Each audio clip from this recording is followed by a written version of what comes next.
Almost all city planners have a master's degree in city planning, urban planning, environmental planning, some variation of that name. But not everyone comes to their master's program with a background or a bachelor's degree in city planning. Generally, the requirement is just that you have to have a bachelor's degree. A lot of times, people do have something related to urban planning as their bachelor's degree, so a geography degree, a community development degree, economics, sociology, environmental science. These are all things that actually do prepare you for an urban planning graduate program. The graduate program I attended required that between our first and second year of grad school that we complete a 2-month internship, and that was really valuable. I was able to secure a paid internship at Oregon Metro, which is Portland, Oregon's metro regional government, and I worked on a climate change report there. Throughout my 2 years at graduate school, was employed by an organization called the Institute for Environmental Negotiation, and that was the first experience I had with outreach on sea level rise issues. We worked in coastal Virginia and talked to people about their experiences with coastal flooding. Those are valuable things to look out for when you look at a graduate program, is what kind of resources do they have to support students grow and build their resume before they go into the city planning world. So I'm really grateful for my really 2 internships that I had during grad school. I don't think that I would have the job I have today without those experiences. I had a couple of years after grad school where I was really searching for the right job. I was offered a fellowship with NOAA in Washington, the state of Washington, but my husband suggested that he would not move with me if I took that fellowship because it only paid $32,000 a year. And that was just too much for him to consider leaving a job that he had that was well paying. So I turned down that opportunity, even though it would have been working on coastal resiliency issues, and that was really hard. I am fortunate that the organization I worked with throughout grad school offered me a full-time job. So the Institute for Environmental Negotiation offered me a job managing a program for environmental leaders in the state of Virginia. And it was a really great job. It paid about $42,000 a year. It was not, however, an urban planning job. So it was a lot of logistics and coordinating and organizing and finding speakers, etc.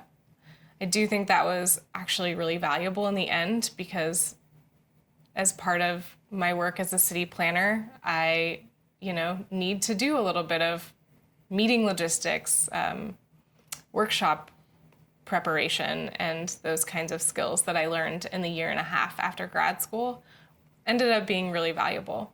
But I saw the job I have today on actually an online job search platform. I was typing city planner, city planning technician, resiliency planner, flooding planner, all these different terms. And I saw the posting it was actually for a flood resilience city planning technician at the New York City Department of City Planning. And I saw that and it sounded perfect. I was asked to be interviewed for the job. However, I was in Virginia and the job is in New York, and city governments typically don't fly people out for interviews. I don't actually know of any. There might be some though. They didn't offer to fly me out, and I wasn't feeling in a financial position to fly myself up here. So I actually interviewed over the phone. I interviewed once. The first time it went really well.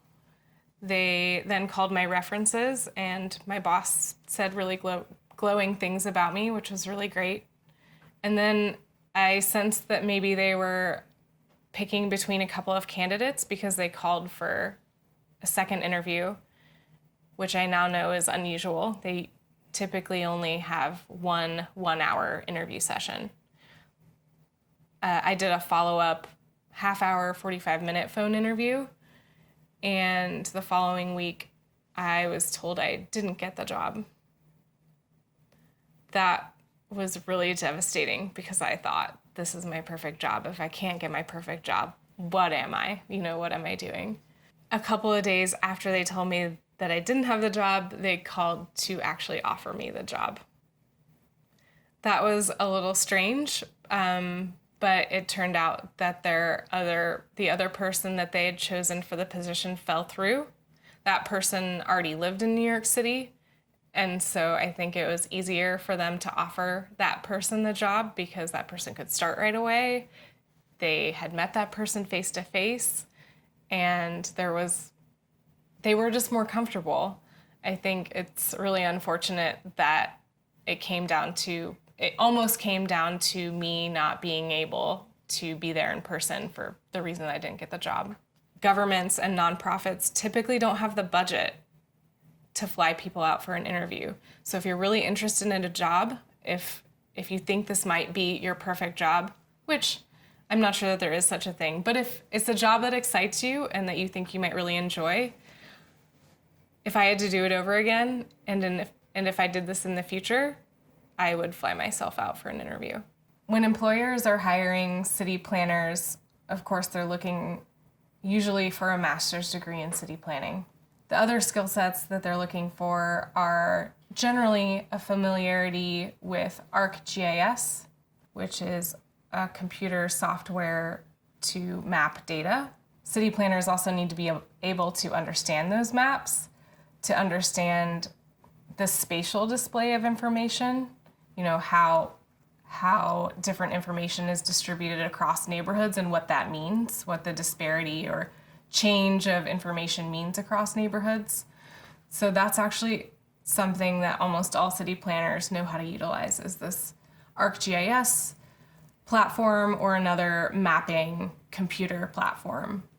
Typically, as a city planner, when you're starting out, you are trying to find your niche in the world of city planning. You're trying to find out really what interests you and what you're good at. Maybe you're interested in environmental planning, but are you more interested in the project management side or the community outreach side or the analysis side? That's something I think you learn in your first job. Over time, you might be promoted to different positions depending on what your skill set is. There's very obvious ways to be promoted in government, from City Planner 1 to City Planner 2 to City Planner 3 and so forth.